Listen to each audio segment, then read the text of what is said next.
In this section we will see how to install Julia. So first you need to go to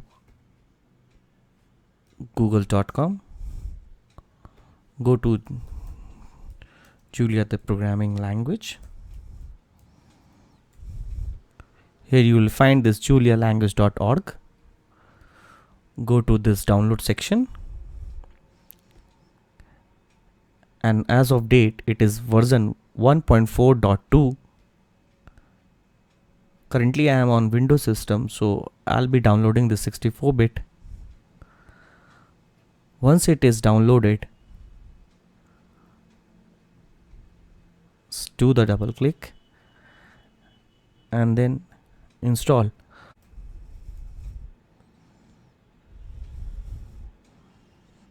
So this is the CLI for Julia. Type anything, 1 plus 6 and fine. Thank you for watching.